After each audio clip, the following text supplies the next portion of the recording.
नमस्कार दोस्तों, DD red के एक और एक्शन वीडियो में आप सभी का स्वागत है। मैं हूं आलोक। तो आज जो वीडियो है वो डेली स्वैग का वीडियो है। India launch 7 satellite in sky, 30 killed in Pakistan by bomb blast. तो जी 30 नहीं, अब शायद वो 50 प्लस हो गए हैं। जो बाजौर में घटना हुई है आपके यहाँ, वो शायद वहां पे 50 प्लस लोग जो हैं वो मारे गए हैं उस घटना में। और दोनों इस्लामिक गुट थे। एक इस्लामिक गुट ने दूसरे इस्लामिक गुट में जाकर फिदाइन हमला कर दिया, बॉम्ब ब्लास्ट करा दिया। शायद फिदाइन था या नहीं था पता नहीं, बॉम्ब ब्लास्ट करा दिया और इतने सारे लोग जो हैं वो मर गए। तो एक मुसलमानों के गुट ने दूसरे मुसलमानों के गुट को एक मुसलमान कंट्री में, इस्लामिक कंट्री में उड़ा दिया। तो अब इस पर क्या जनता की राय है पाकिस्तान की, चलिए देखते हैं। गाइस ये देखें, पाकिस्तान के नौजवान है ये अपने बिजनेसेस को बंद करके आउट ऑफ कंट्री जा रहे हैं। पासपोर्ट इनके हाथों में, डॉक्यूमेंट्स इनके हाथों में है। यही कौम का असासा, अगर यहीं चले जाएंगे मुल्क से तो हमारा क्या सर्वाइवर का आगे जरिया होगा। सर क्या लगता है कि इंडिया तो सैटेलाइट भेजी जा रहा है, $100 बिलियन अपने स्पेस एजेंसी से कमा रहा है। उसके बाद जितना सऊदी अरेबिया अपना तेल बेचकर कमाता है, इंडिया अपनी IT एक्सपोर्ट करके हर साल कमाता है। $100 बिलियन इसरो ने कमा लिए? नहीं, ये फैक्ट गलत है। $100 बिलियन कहाँ है यार, क्या बात कर रहे हैं आप? इतना तो हमारे इसरो का बजट नहीं है यार, $100 बिलियन। सबसे बड़ा बजट हमारा आर्मी का है, मतलब इस साइड में कह रहा हूं, वैसे नहीं है। 76-77 बिलियन है। $100 बिलियन हमने कमा लिए इसरो से? नहीं नहीं नहीं, ये डेटा गलत है। क्या मुकाबला कर सकते हैं इंडिया का? नहीं नहीं सर, बिल्कुल नहीं कर सकते। हमने ना जब से हम पैदा हुए ना तो बात थोड़ी सी लंबी हो जाएगी, मैं काइंडली माजरत के साथ। जब से हम पैदा हुए ना, हमें शुरू से ही जब से हमें सिखाया जा रहा है, स्कूल लेवल से ही हमें, जब से हम ये प्राइमरी लेवल समझते हैं ना, जब से हमें सिखाया जा रहा है कि इंडिया हमारा दुश्मन है, इंडिया हमारा दुश्मन है, हम इंडिया के दुश्मन हैं, इंडिया हमारा दुश्मन है। और हमने सिर्फ ना एक ही बात देखी है कि बॉर्डर पे चले जाएं और बॉर्डर पे ये देखें कि किसकी टांग सबसे ज़्यादा ऊपर जा रही है।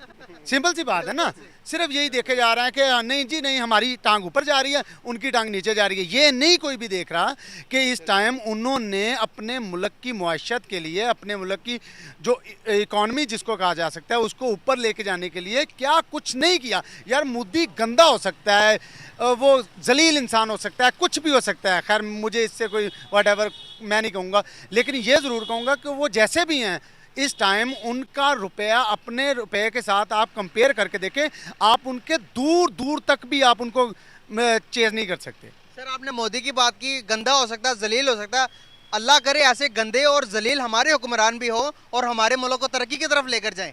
सर क्या वजूहत है कि हम उनको गंदा जलील कह देते हैं, लेकिन हमारे यहाँ पर पॉलिटिशियन ना गंदे हो रहे हैं ना जलील हो रहे हैं। कोई हमारे मुल्क को भी यही कहे और हमारे पॉलिटिशियन को शर्म आ जाए, ताकि वो मुल्क को तरक्की की तरफ लेके जाए। 75 सालों से हम अभी, आप तो यहाँ पर हम खड़े होकर कह देते कि इंडिया दुश्मन है, वो तो कहता है भाई हम पाकिस्तान मेरे दुश्मन के भी लायक नहीं है। आज उनके फॉरेन रिजर्व देखे $600 बिलियन के सिर्फ और सिर्फ उनके फॉरेन रिजर्व है। और अगर GDP की बात करूँ तो $3.6 ट्रिलियन की उनकी GDP है। आप मुझे बताएं।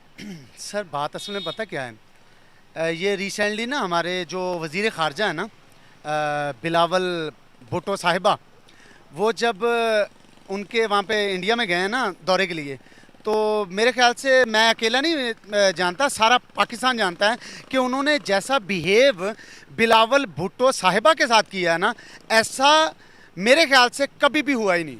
कभी भी हमारे किसी वज़ीर के साथ, उनकी हिम्मत है वो हमारे वज़ीर के साथ ऐसा बिहेव करें, लेकिन अब उनकी हिम्मत है वो इसलिए कि जो हमारे वज़ीर आज़म के साथ वो उनका सलूक है, उनका बिहेव है, क्योंकि वो हमारी वजह से है। हम इस काबिल हैं कि वो हमारे साथ ऐसा बिहेव कर रहे हैं।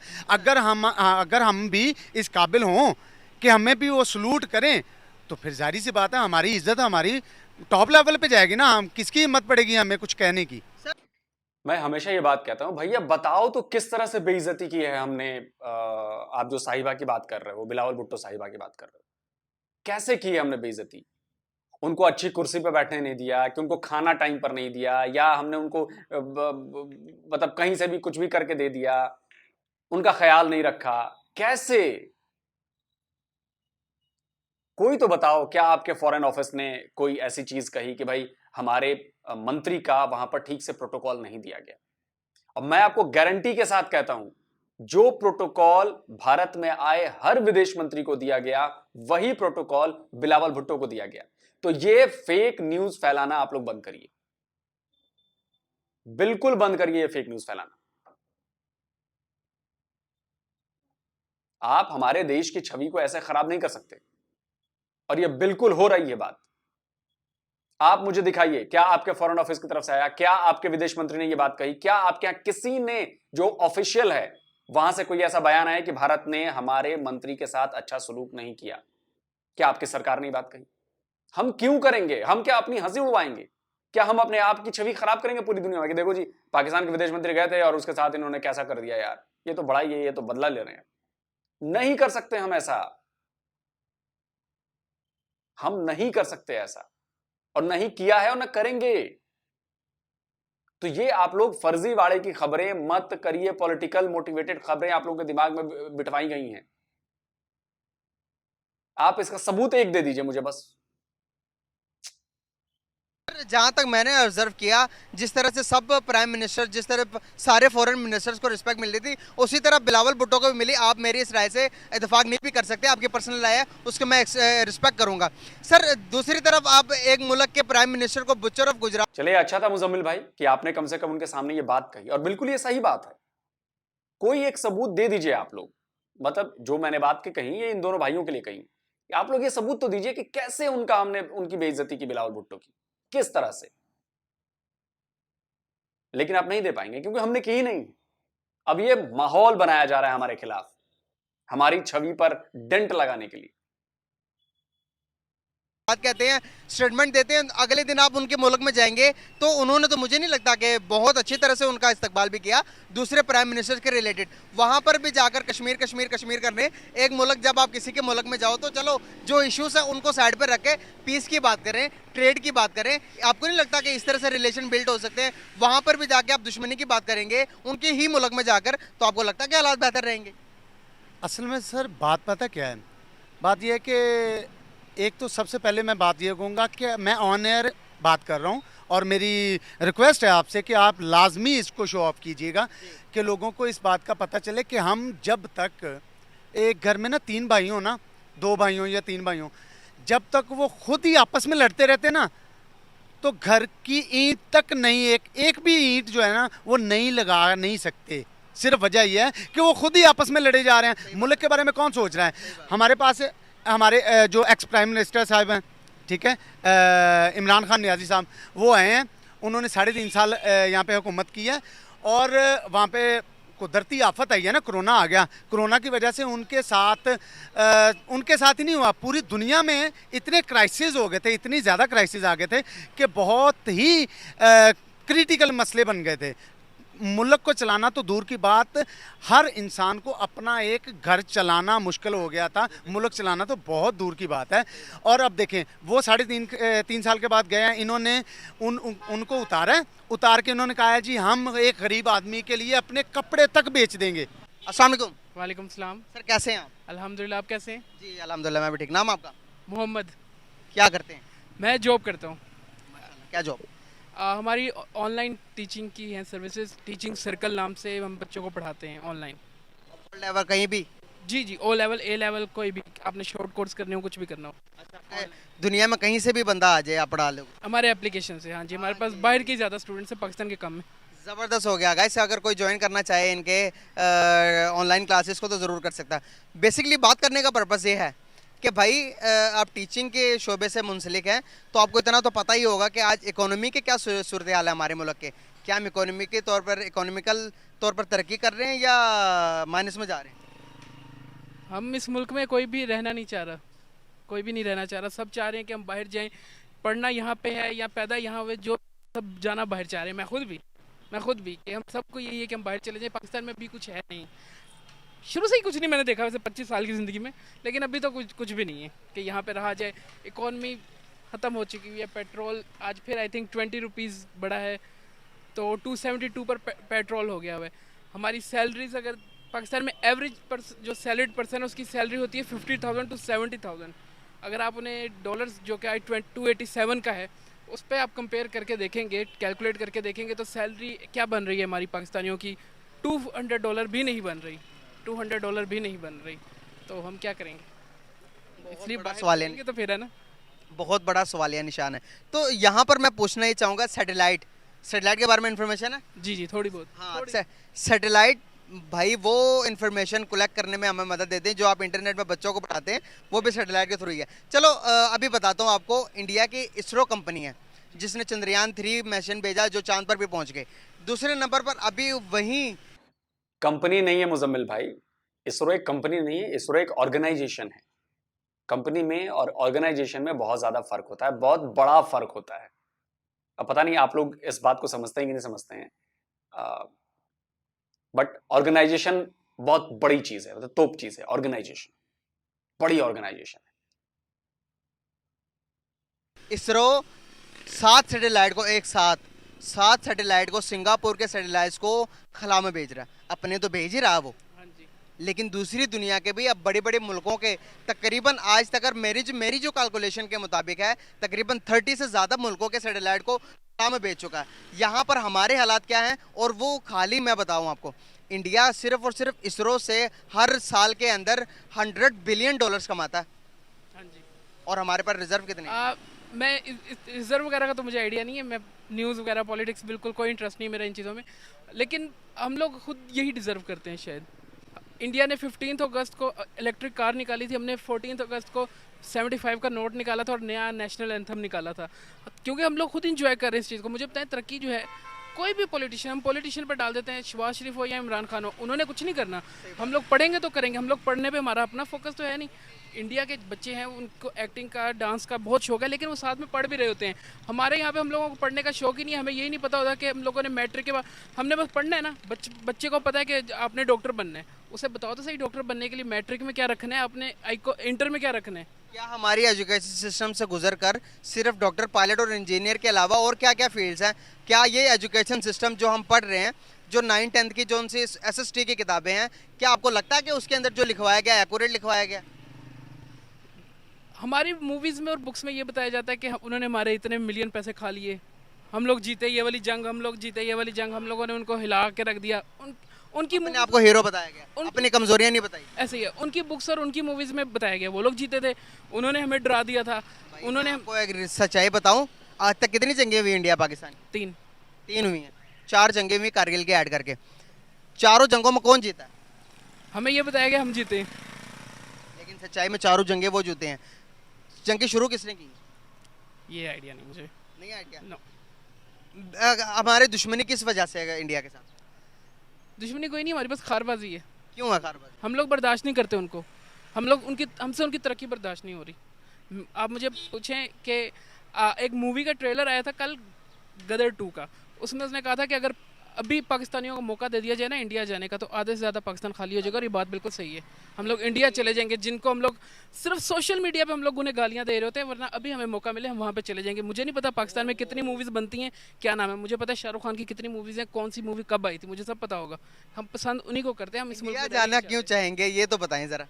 टेक्नोलॉजी यहाँ पे मेरा इंटरनेट का जो पैकेज होता है 1 वीक का, वो तकरीबन 600 का होता है, ठीक है, और जो कि स्पीड भी डाउनलोडिंग के टाइम 1 MB 2 MB आ रही होती है डाउनलोडिंग के टाइम पे। वहाँ पे जियो का जो इंटरनेट है वो पाकिस्तानी हमें तकरीबन 32 रुपीज़ का पर वीक उतने ही GB दे देता है।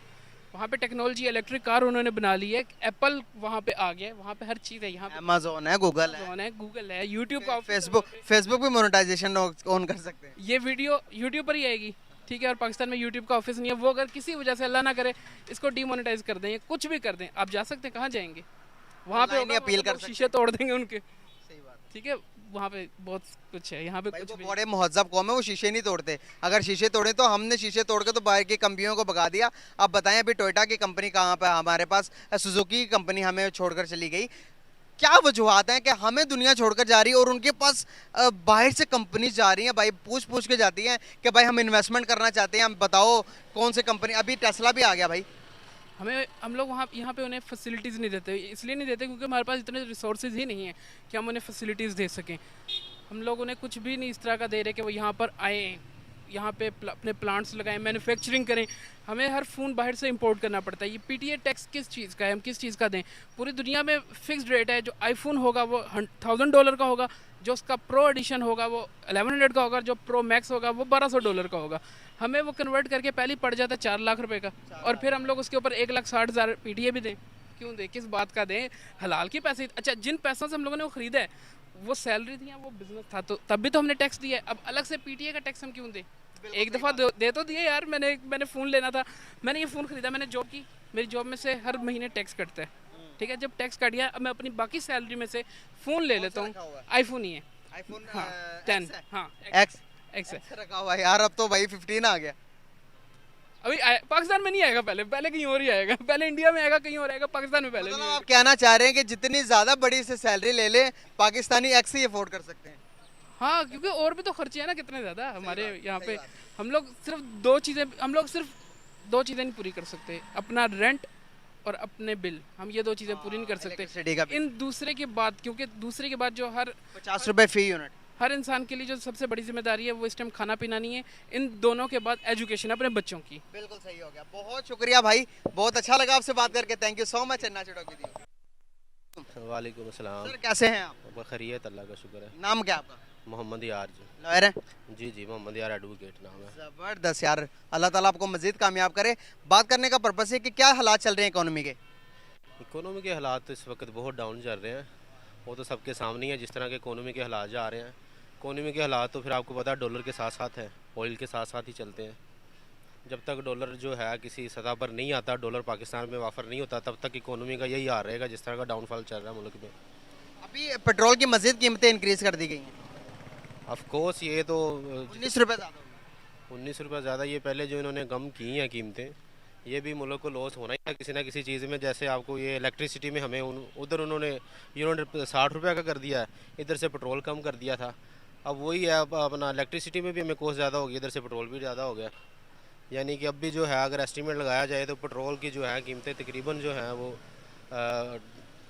एग्रीगेट देखा जाए डॉलर के हिसाब से तो कीमतें कम है, और ये सब जो है वो सियासतदानों की नाहली की वजह से है।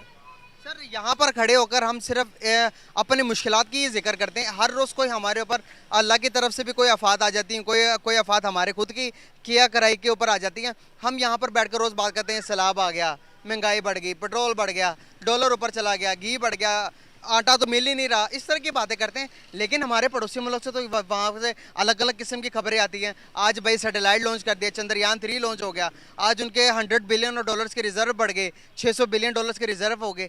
इतनी वो डेवलपमेंट की तरफ जा रहा है। आज मैं बताऊँ आपको, उन्होंने अपना रॉकेट लॉन्च कर दिया इसरो के ज़रिए, जिसमें से 7 सिंगापुर के सैटेलाइट्स लॉन्च कर दिए। यहाँ पर हम अपने लॉन्च नहीं कर पा रहे, अपने हालात से बाहर नहीं आ पा रहे, वो डेवलप किस तरह से हो रहे हैं?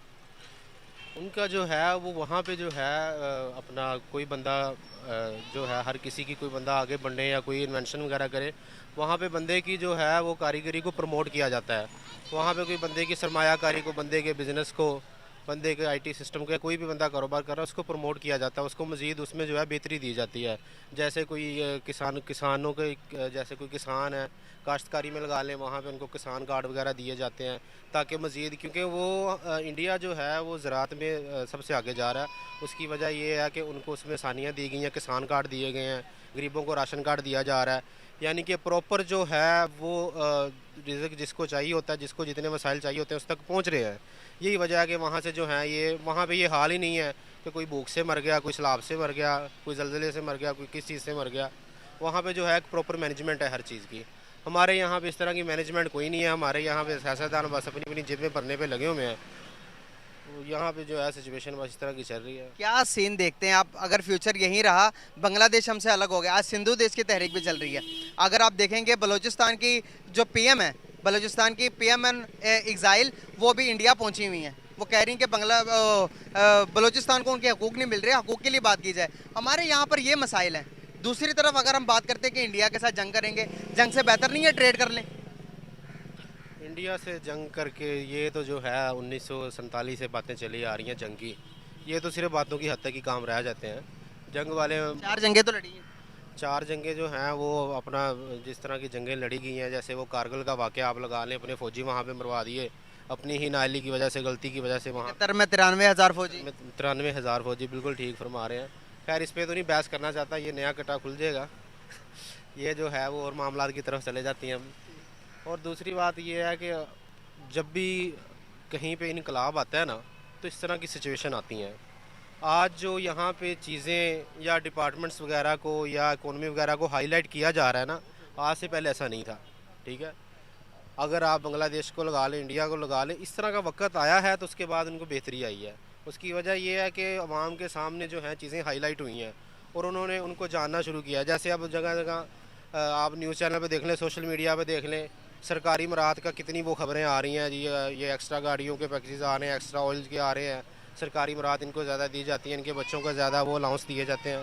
तो इस तरह हाईलाइट चीज़ें हो रही हैं आस्ता आस्ता। इंशाल्लाह बेहतरी की तरफ मामला आएंगे क्योंकि अवाम को जो है शऊर आ रहा है पहले से ज़्यादा। बहुत बहुत शुक्रिया, बहुत अच्छा लगा वकील साहब, thank you so much, very nice to talk with you. चलिए दोस्तों, वीडियो खत्म हो गया और देखिए कई सारी बातें कहनी हैं। कई सारे लोगों ने अच्छी बातें की, पॉजिटिव बातें की, प्रॉब्लम्स बताई, कई लोगों ने सच्चाई स्वीकार की कि यस हमारी गलती थी, हमें गलत पढ़ाया गया, गलत बताया गया। अच्छा देखिए, हमने सैटेलाइट्स भेजे। पहली बात तो ये कह दूं कि भाई $100 बिलियन मुझे नहीं लगता कि हमने कमाए हैं। ये शायद गलत इन्फॉर्मेशन है, फैक्ट चेक करना पड़ेगा। मुझे नहीं लगता कि $100 बिलियन हमने कमाए हैं इससे।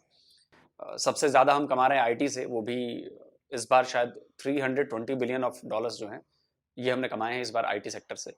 लेकिन मुझे लगता है कि $100 बिलियन तो हमने इसरो से नहीं कमाए हैं, $1 मिलियन में कमाए हैं हमने। जो यूथ है पाकिस्तान की, उनमें ऐसे लोग बहुत कम हैं जो इस बात को समझते हैं कि जी प्रॉब्लम हमारे अंदर है, जो फॉल्ट है स्टार्स में वो हमारे अंदर है। दूसरी बात, भारत ने अपनी पीढ़ियों में नफरतें नहीं बोई। भारत ने रिलीजन को लेकर दूसरे रिलीजन को नीचा दिखाने वाली नफरत नहीं बोई।